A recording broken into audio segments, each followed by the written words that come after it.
Okay, good afternoon everyone. Welcome to the ODI.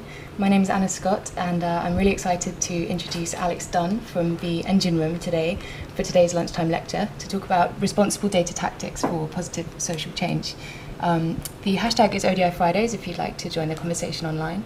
And if you're watching online or listening and you'd like to ask a question, please tweet it with the hashtag and we'll be sure to ask it at the end. Okay, over to Alix. Thanks, Anna. Hi. So my name is Alix Dunn. I'm the Executive Director of the Engine Room. We support organizations to integrate data and technology into their work. And a big part of what we do is support those organizations to use data responsibly. And a few years ago, we started a term and what ended up becoming a community that we call responsible data. So I'm going to talk a bit today about responsible data and how that could be relevant and is relevant for the open data community. So really quickly, I'm the co-founder of the organization as well, the Engine Room, and I do a lot of advisory work, so supporting organizations through the process of incorporating technology into their work. I sit on the Open Technology Fund Advisory Council and the Technology Advisory Council for Amnesty International, who we do a lot of work with. A bit more about the Engine Room. We do a variety of different engagements with a variety of different partners around the world, but we focus on three types of activities. The first is direct support. So we accompany organizations through the process of using data and technology and actually implementing projects with them. We also do work connected to communities. So we invest in and help design communities of practice, responsible data being one of them. And we also do research. So the idea being that there's a lot of hype about how data and technology can be used, but ultimately there's very little rigorous assessment of how it's actually used, what works, what doesn't, and generally how we can improve our decision making around these areas. So we spend quite a bit of energy trying to structure research around how data and technology are used in social change. We're also a great team. It's not just me. We're 15 people in 10 countries, and it is a fantastic organization of people with a variety of interests and skill sets and personalities. And in each way, every one of them provides support to partners pretty much on a daily basis. So why do we do what we do? I think I like to start with this before getting into responsible data, because by the end of the presentation, you might think I'm quite a negative Nancy about the role of data and technology in social change work. But I think generally, I really believe that technology and data offer great value and can offer great value. It can increase participation and engagement in social causes. It can result in better data, better research, better decisions. And if you use it effectively, it can actually decrease the cost of operating a charity or a social organization, which can have massive benefits in ages of austerity and big society. So what am I going to talk about today? Three big things. One, what is responsible data? I'm sure when you hear the phrase itself, it's quite descriptive, so you probably already have thoughts about it, but we've spent quite a bit of time working with different people in our community to help ground that definition, to sort of support an exploration of the concept itself. The second is tactics for responsible data process. It's all well and good to talk about high and mighty principles, but ultimately, how does this change the way that we work, and what kind of processes can we consider to put in place in our work? And then the third is how to apply them directly into open data work. I'm not an open data expert, but I think that many of these principles I've seen successfully applied by open data organizations, and I think generally it's up to different communities to see how to adapt them appropriately for their own use. So what is responsible data? We have a handy definition that was defined by the community at an event a few years ago, and surprisingly it's held up quite well. I think we've maybe made a couple of tiny changes in the text, but ultimately the concepts have withstood. But the definition, and I'll read it out quickly, but I'll also go through some of these concepts because there's a lot in this definition. But responsible data is the duty to ensure people's rights to consent, privacy, security, and ownership around the information processes of collection, analysis, storage, presentation, and reuse of data while respecting the values of transparency and openness.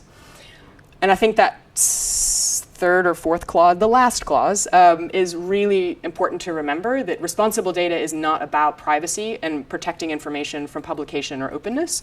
It includes openness and transparency within it. So I think that sometimes there can be a tendency to create tensions or unnecessary spectrums or dichotomies that are unnecessary, because I think incorporated within responsible data is this idea of openness as an important principle.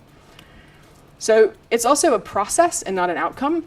So I think it's also important to remember that there's no responsible data standard. You don't get a big stamp of approval saying, I did it, I have a responsible data set right here. It's much more about an ethos and a way of approaching projects. So keeping that in mind also means that you can not be stressed out if you feel like a large proportion of your work maybe isn't already incorporating these principles. It's a process with a destination that is not clear. Like you will be going throughout this process for forever. So feeling inadequate or like you haven't addressed these issues doesn't mean you're wrong or you're doing something wrong. It just means that we all can get better and we should try to. So quickly going through the concepts in the responsible data definition. Consent is a very loaded word with lots of meanings in a lot of different contexts. It has legal meanings, it has social meanings, it has technical meanings. But I think in the context of responsible data, it's a really key concept.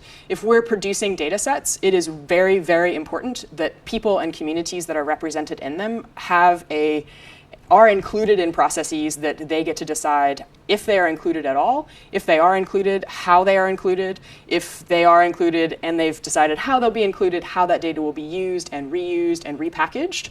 And it's a critical component of responsible data practices. It's not a tick box. It is an actual important process. The second is privacy. I think this is probably the one that we all know the best. Protecting people from being exposed in ways that they do not want to be exposed is obviously a key component of this, but it is not the only component of responsible data. The third is security. Sometimes we conflate privacy with security. Sometimes we conflate responsibility with security. If I can protect these assets, if I can protect this information from hackers, I am responsible with this data. When ultimately the data you have might be irresponsibly collected. It might be irresponsibly containing information about individuals.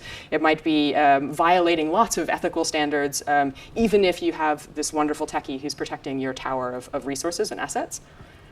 The fourth is ownership. And I think this is an interesting one for the open data community because essentially the open data community is trying to shift ownership of data assets from governments or from people in powerful positions to the public domain, which means it's shifting ownership to the public. But there's other aspects of ownership that are really important. Ownership of making decisions about consent and these kinds of things. Also ownership in how communities are represented and how communities are prioritized based on the data sets that are opened. So if the general public isn't actually choosing how to influence what data is made open, they don't have any ownership in the process. And so ownership in the sense of agency, I think, is another really, really important one to think about. And then the fifth one is obviously values of transparency and openness, which I think we're all familiar with. So why does it matter? I think it's quite obvious after going through those things that we're all very concerned with those issues. But in my view, and I think it's almost an uncontestable statement, that if you're using open data for social outcomes and you don't plan it responsibly, you can't achieve long-term change. It's just not possible. If you're not using data, collecting data, managing it, and putting it to use for a social cause, and you're not doing that with values of inclusion and values of openness and values of ownership and community engagement, you can't achieve long-term change. And just a few sort of spectrum statements. I think thinking about what we do and don't want and what we do and don't mean when we say open data is a useful place to start and think about where we kind of fall on our opinions about these things. And I think we've had some really interesting examples lately of radical transparency. So if we want open data, where's the line that we draw? Where is the line where we say, actually, we think transparency beyond this point is not in the public interest? We actually believe that that is unethical or that is irresponsible. I'm not sure how many of you have been following the WikiLeaks release of the DNC emails in the US, but there was an ad hominem attack in an email about Lawrence Lessig, who's a Creative Commons activist and fantastic lawyer who was actually running for president earlier this year for a little bit. And his response wasn't aggressively negative against the Clinton campaign or the DNC. His response was, we need to have a conversation about whether or not publishing an email where someone says something negative about me as an individual is in the public interest. Like, why are we as journalists or as media or as the general public, why are we interested in this information if it's not actually for the public interest? So I think in that sense, recognizing that there is a line that we need to draw somewhere means that there needs to be a conversation about where that line is drawn. And the second question I think is important to consider when thinking about these issues is, do we want open data to facilitate further consolidation of power? I think that there's been some wonderful writing about how by investing public resources in opening data, we're releasing assets that only the powerful can capitalize on. So if you are a company who has resources and a team of developers who can build an app on top of a massive open data set and make a lot of money, is it actually in the public interest for governments to invest in that? Is economic value being created for the few actually in the public interest? Which leads to the next question of, do we agree that open data is more than the economic value it creates? Are we actually trying to use open data for social outcomes, or are we trying to make a small number of people make more money or make governments in a position to be able to tout that they have made businesses more successful in a particular country? So with all of these sort of spectrum questions, like, I don't have answers to those questions, but I think it makes it really clear very quickly that deciding what, how, where, and in what order of priority we make things open is really key to being able to have a responsible data approach to the open data movement and work. So again, responsible data is a process, not an outcome. I've just thrown a couple of sort of language grenades into the room. So I want to talk a little bit about what kinds of processes are practical ways of addressing some of these concerns. And I want to talk about a couple. One is responsible data red teaming. How many of you are familiar with the concept of red teaming in general? Okay, 1, 2. Okay, so red teaming is the idea that when you're doing something, oftentimes technical development, you think about that technical development from the perspective of a potential adversary and from the perspective of someone in the future who's assessing your project for vulnerabilities, but also as the environment around it changes, how that changes the vulnerabilities of your project. It can be really useful for responsible data work, but I'll go into a bit more about what it means. The second is evaluating for open washing. I know this is a concept that many are familiar with, but I'll go into a little bit more detail about what it is and what it means. And then the third is power analysis, which I'll talk a little bit more about in just a minute. And I have a little example below. It was quite difficult to find a general enough example that wasn't picking on someone unfairly, or something that wouldn't work across these different examples. But the example here is publishing information about government service delivery statistics is always a good idea. So if we can use that as kind of a frame of thinking when we go through these different exercises and processes, it's a useful thing to sort of test how you would approach that example based on these different things. So starting first with responsible data red teaming. It's built up of 3 big components. One is devil's advocacy. So the devil's advocate would say, publishing information about government service delivery statistics is always a good idea. Well, the annoying person in the room that is always the contrarian that says, you use the word always, so I know there's something I can find in this sentence.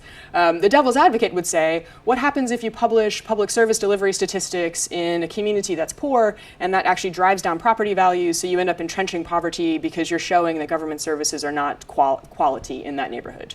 What does that do? Do we still want to do it? So maybe we should say, publishing information about government service delivery statistics is often a good idea.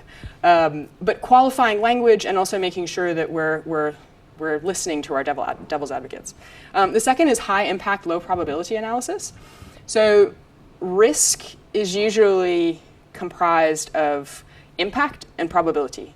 So the probability that something is going to happen that causes some kind of impact. So a high probability, high risk situation is, there's a good chance that in the next year you'll leave your phone somewhere and you'll leave it behind and you'll lose it, it'll be stolen, and you won't have put a PIN code on your phone.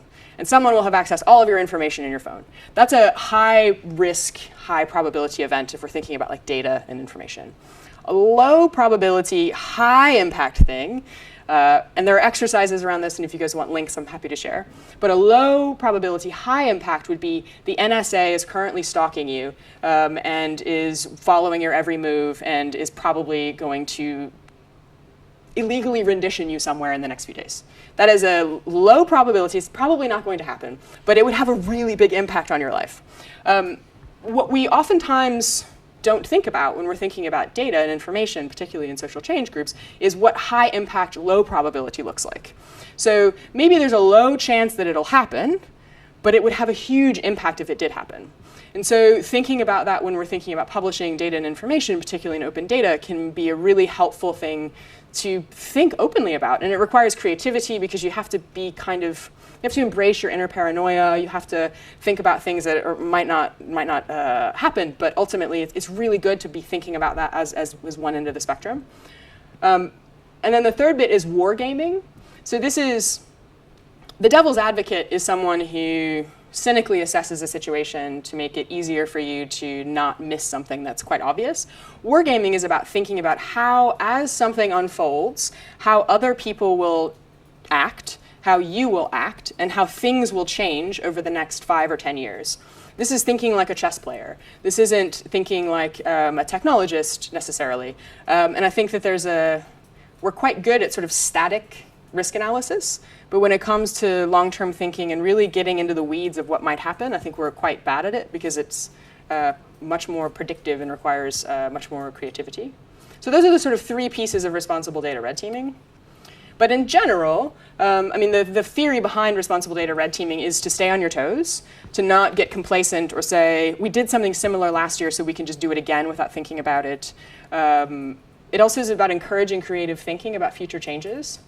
An example here is I was speaking to a community of HIV vaccine clinical trial community people, so doctors that go around the world and they conduct clinical trials to test new medicines for HIV vaccines.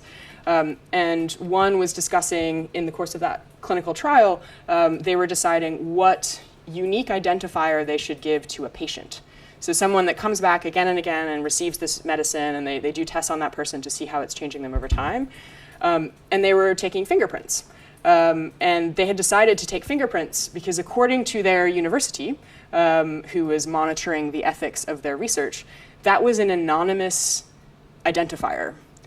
And the reason that a fingerprint was an anonymous identifier was because the country where they were conducting the trials the national government did not have a fingerprint database. So think about that for a second.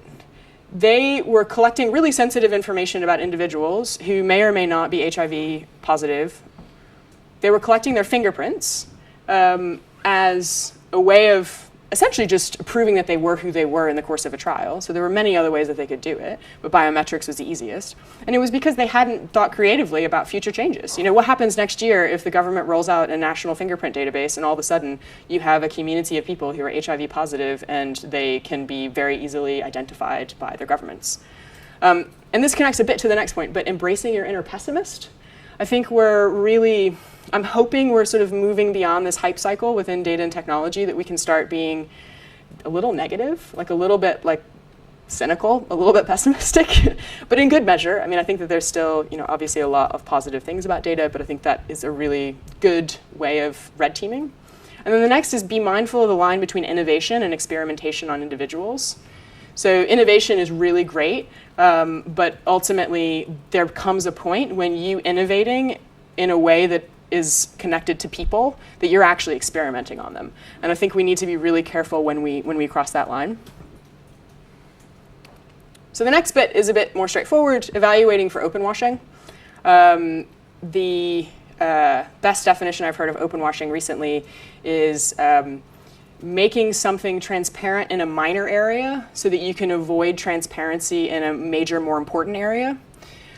So thinking about a government who makes a a small open data set on their education facilities in their country, but there is zero accountability for political corruption in that country. So they go to events and they say, look at how open we are with our education data. But ultimately, they are horribly intransparent as an organization or as a political party. I'm sure there are many countries that are possibly going through your heads right now of countries that are very good at playing that double game. And that is open washing, and we don't want to actively participate in it. And I think it's important to remember that, why do governments give us data? Because it makes them more efficient, it creates economic value, and it creates social value, but also because it makes them look good, they have to, and it can distract from this lack of transparency in other areas. And I think that's fine. It's political calculus that we should exploit, but not necessarily make it easy for governments and large institutions to give us something small so that we can give them massive credit that gives them cachet so they can actually do bad things in other areas. Another is power analysis, and for this, I think this is a much more complex process that is context dependent. It's very context dependent, so it's hard to write any truisms about it. But I think just a couple of questions that I think that everybody should ask themselves when they're thinking about opening data or when they're thinking about these kinds of projects or even advocacy around open data is, if we're making choices about what to open, how are we analyzing power? Are we analyzing it at all? Are we consulting communities about what data sets they want, or are we identifying low-hanging fruit and making data sets open when there are actors that are interested in opening data for a certain reason or cause? And are we privileging the federal and commercial over the local?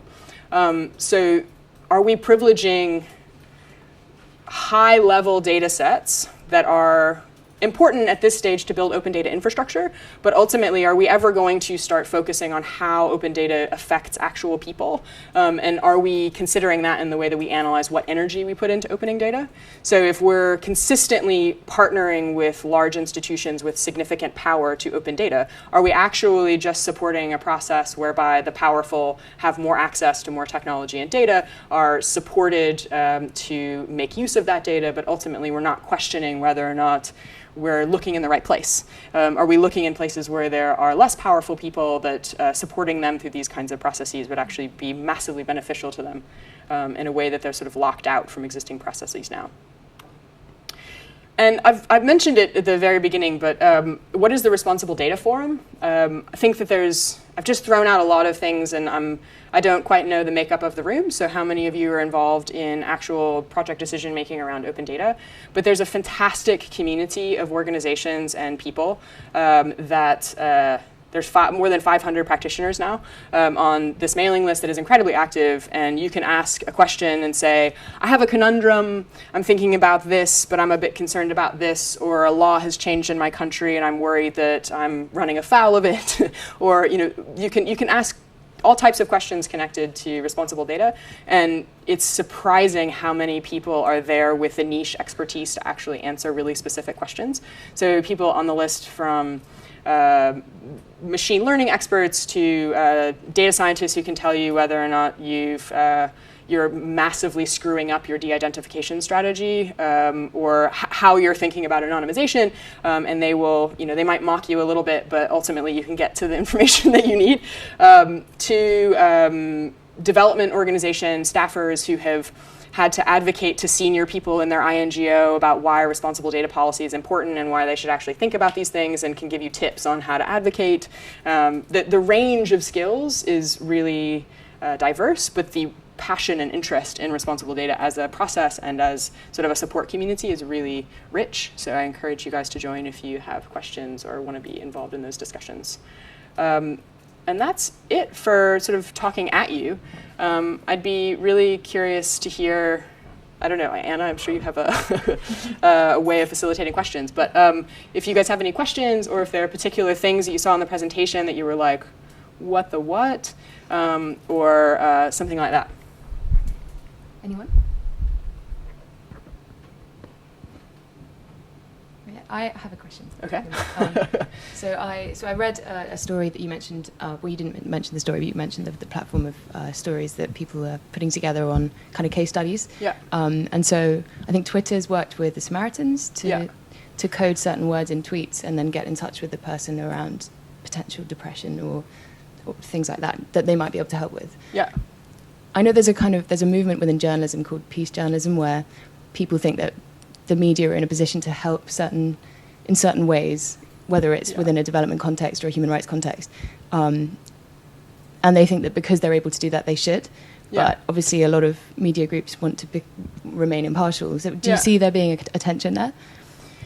I am never having been a journalist in a situation where I felt like my media outlet could make a positive difference in the story I was covering. I can't say what that experience would be like. I think that what we've seen a lot around large institutions that are doing much more engagement online is that they haven't always done a good job of managing expectations. So institutions that release things and say, reach out to us if you have information about a human rights violation in your country. The kinds of information you get back is often not research quality, here's what happened, I will now give you my gender, my age, where this happened, what institution violated me in a very specific structured thing. I'm going to say, please help me, I need your help, I have been violated in X way, and this is not helpful for a research process, but it's also not helpful for an individual that invests that energy and time into submitting into a system that they think will be able to help them. And so I feel like there's a lot of responsible data issues around opening your doors to engagement, or even hinting that maybe you might be interested in influencing the discourse that you're a part of, because I think it's people don't know, and they see those things and they take them very seriously in ways that I don't think we can anticipate sitting in a high rise in London. So, but I'm not a journalist, so I don't know. Yeah. Do others have thoughts on that? I don't know if. No. All right. No questions? None at all? I can also ask or answer questions after if you want to talk with me not on camera. That's also an option. Yeah. How do you actually plan for an unintended consequence? Because an unintended consequence. Yeah, you were saying war gaming. Yeah. But it's so hard to do because I remember, Absolutely. for example, an example of people giving mosquito nets to fight malaria. Yeah. Realized a couple of years later they've killed the river because fishermen were using those mosquito nets for fishing. Yeah. And I think if your line is do no harm, so everything that we do, we will do no harm, and you also try and plan for unintended consequences, and you do spend considerable time not just thinking and sort of sitting at your desk and trying to guess what's going to happen, but really engaging other people that have tried similar things, other partner organizations working in a context that you're working in, really invest that initial energy. I think that the chances that you can prevent unintended consequences increases, which is the purpose of the responsible data process and that way of thinking. We can't inoculate ourselves from any future harms that we can't anticipate, but I think we can say from a principle perspective that we act to do no harm and that we will do everything we can to prepare for unintended consequences or avoid them altogether. But it's true, like you can't tell the future. It's really hard. Yeah. Any other questions at all? Cool. So I'll have another question. Okay. I'll just say, what other kind of, how do you convince organizations, so humanitarian organizations, for example, that may not have considered a responsible data policy to adopt one? Is it kind of scare stories, or are they receptive? Yeah, I think that's a really fantastic question. So if you'll see here, we have on the right responsible data reflection stories. So a few years ago, we got some funding to find harm stories, because one problem that was assumed to exist, and I think it does to a certain extent, is that if you can't demonstrate concrete harms, that people won't actually invest energy in avoiding those harms. So we got funding to do these, and through the course of them realized that that's actually not as useful, because by having harm stories, you alienate people who you're accusing of having caused harm, and you flatten people's ability to critically assess a situation into a series of things that they want to avoid. So here's concrete harm story X. As long as we don't do that, we're okay. And I think it sort of reduces our ability to be critical. And so we changed the name of the project and ultimately changed the methodology of the project into reflection stories. So it's 9 reflection stories that take a particularly germane example where there were a tremendous amount of responsible data challenges and some unintended consequences, and unpack the process of how the project manager or the organization that was hosting those projects, how they handled it, and ultimately maybe what they would have done differently, what kinds of questions they would have asked themselves if they could do it again, but a much less sort of threatening approach. But I do think that when you're working with organizations who are generating data in different circumstances, so humanitarian context, urgency often takes precedence over anything else. Urgency and standards, so that they sort of fit within this infrastructure of the humanitarian community. But I think generally we're seeing more and more organizations are reaching out to us and saying, we want this, we know it's a problem, we know it's something that we want to address, but we have no idea how to start. And actually responsible data becomes a frame that's really useful for unpacking that. So a lot of people are increasingly sensitized to the needs, which means we don't have to sort of say boo and scare them before they're interested, which is nice. Okay, great, thank you. I forgot to ask as well, could you say where you're from as well? If you're happy with that. Hi, my name is Sanita, I'm from CX Partners.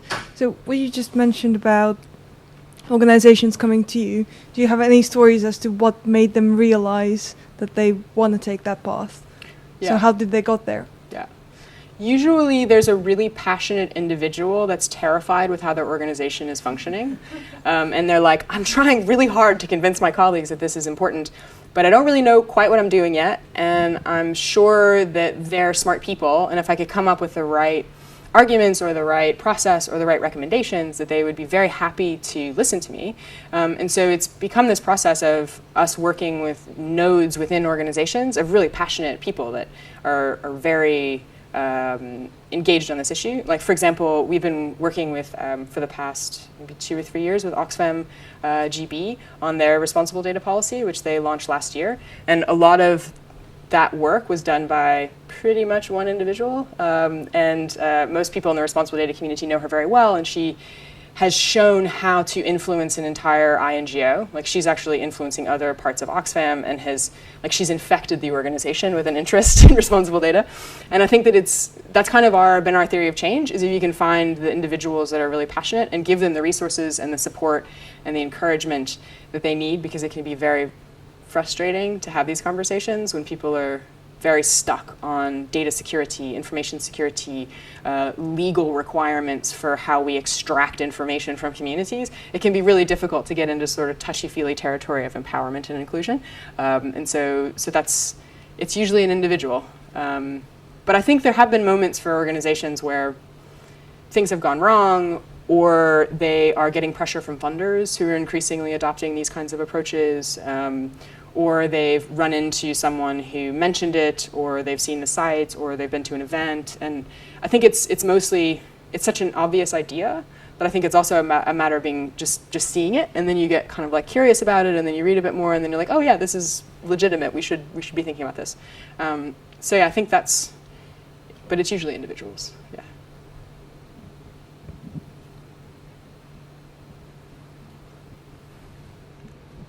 Hi, Paul Cannon, Data for Good. Apologies, I've come in late, so you may have already answered this.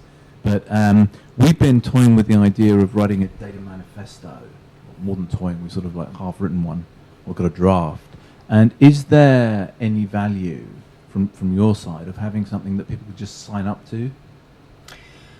Yeah, we've talked a lot as a community about different mechanisms of creating buy-in and sort of almost peer pressure. And I think, one area was standards, but we really were not interested in that, because then have you heard of the town that eliminated all of their street signs? All of their signs, all of them, and basically said people will be better and more capable at driving if there's no signage, because they're constantly thinking and wondering and like making sure that they're safe and they're evaluating the situation. Very small town, just saying that. but it had massively positive consequences for accidents. And so there was actually a researcher who did a randomized control trial with a few towns, removed signage from some, added insane amounts of signage in some, and then kept some control towns. And what happened was drivers, when they had a lot of signage places, actually lose the capacity to critically think when they're in a situation where there isn't a sign explicitly telling them to do something. So it's this human thing where once you have rules and once you have a framework that tells you what to do, you relax your critical thinking skills. And I think that a lot of this is about developing skills so that you're always thinking about these things and that you're kind of thinking about where you're driving and what could happen and these kinds of things and not saying, where's the signage? So just to say that was sort of the standards conversation, was like to try and avoid creating that thing where you have tick boxes and people then just turn off and they're like, cool, we did that thing and we complied. And I think manifestos are great in as much as they are community developed and not a way for senior leadership in organizations also to signal interest without actually having to invest resources or think, really. Like, oh, that peer organization that's kind of like us, they signed that manifesto, I guess we should too. Sort of getting out of that logic. But I think ultimately the idea of writing down principles is, I think, a fantastic exercise as a community, and I think there's a lot of value in that. And I think demonstrating what a manifesto looks like to you and your organization is actually likely incredibly useful. I think the mechanism of a manifesto as a way of encouraging more thoughtfulness, I'm not sure. I haven't actually looked much at sort of the impact of manifestos, I guess. Yeah. Any more questions? We've got some online. Got a question from ODI Bristol, which is, what suggestions do you have for the public engagement to find out what open data people want published? So how do you engage the public?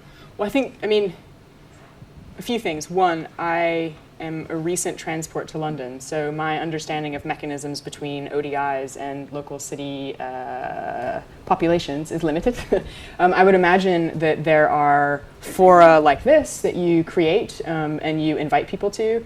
I would imagine that identifying community leaders that are leaders in particular areas or have different roles within local government and are already have sort of a ground game in talking to people and understanding what they're interested in. But I think ultimately people don't care about what data you open, they care about what questions they can answer once the data is opened. So figuring out what kinds of questions people have that are not currently answerable or that they feel like infrastructure should exist for them to be able to answer them and that kind of thing, and not thinking about it from the release and publication side. Great, thank you. Yeah.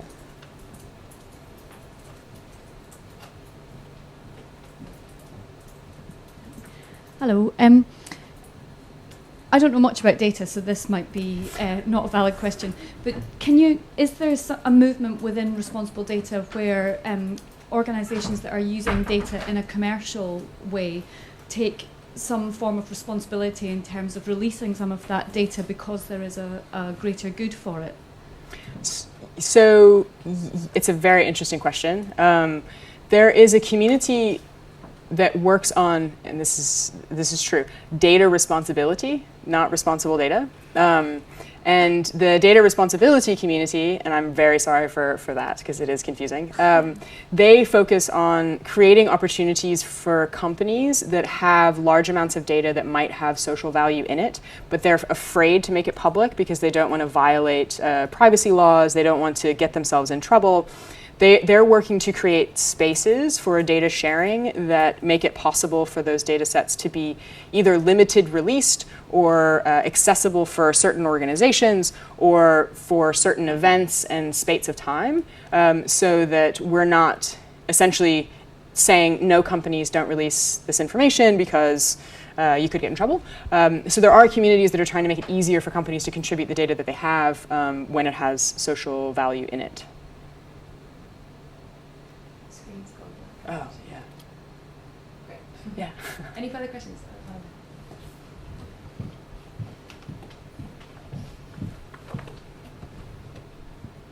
Hi, is there any significance to the RDF?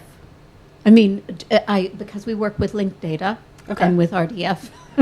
And so I just wonder if your organization had any particular... It's an accidental acronym. Yeah, I think ODI is familiar with this concept. Yeah.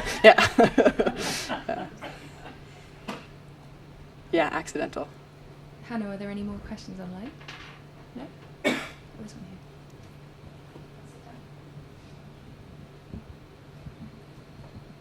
Hi, it's quite a high level one really, but I guess it was a question about what meaningful consent for data collection and storage and release actually can look like when you've got quite a distinct power dynamic between the people who originally owned it and the organisation. Yeah, so I'll use the example of Oxfam because the woman, the ambassador within Oxfam, Amy O'Donnell, has done some really fantastic work on consent. That's one of her sort of pet projects and real passions. But they've been looking at how to create consent forms that actually show how long someone, an enumerator, spends on the actual form, so that you can see if someone is sort of flicking to the bottom and just saying yes, or if the person is actually slowly reading through it.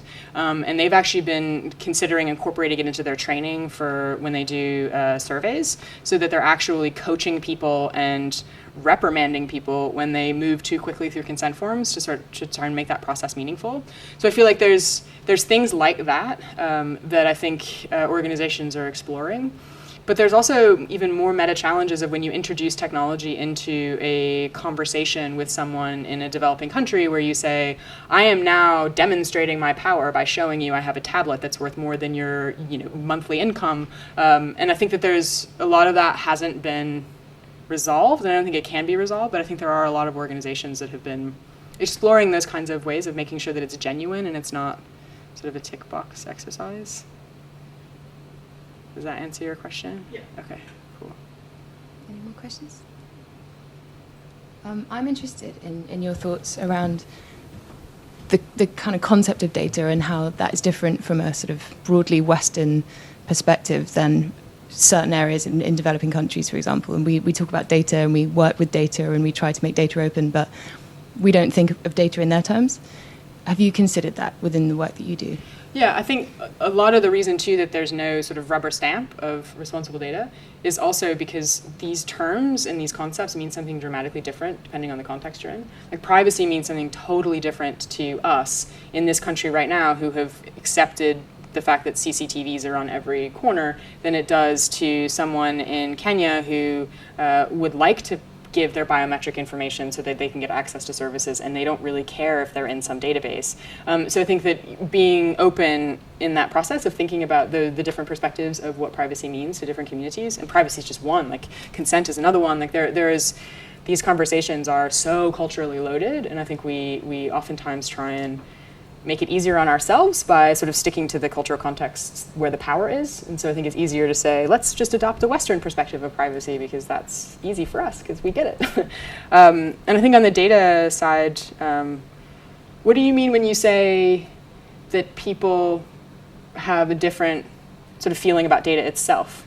I suppose information broadly. So we might consider data as being quite granular, where in certain areas they store information, they collect information that affects their local lives in completely different ways than we would, especially around data collection. So, yeah.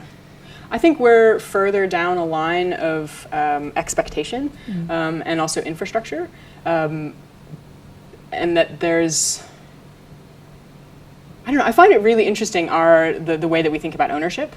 So the fact that we are consistently signing away access and ownership to our data and information at incredible rates, despite the fact that we have these privacy laws and despite the fact that we do have technical infrastructure that we could use instead of Apple's infrastructure or whatever else we choose to use that closes things down. And I find it really interesting the way that we continue to sort of make these choices and then are surprised when other people start making those choices when they have those same choices to make. I don't know if that answers your question, but I think I need to keep thinking about it. Okay, great. Well, unless there are any other questions, I think we can wrap up. So please join me in thanking Alix for a really enlightening talk.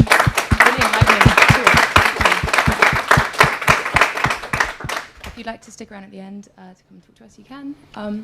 Next week's Friday lunchtime lecture will be on how an interactive map in Manchester is being used to influence policy making and city planning there. And thank you all for coming.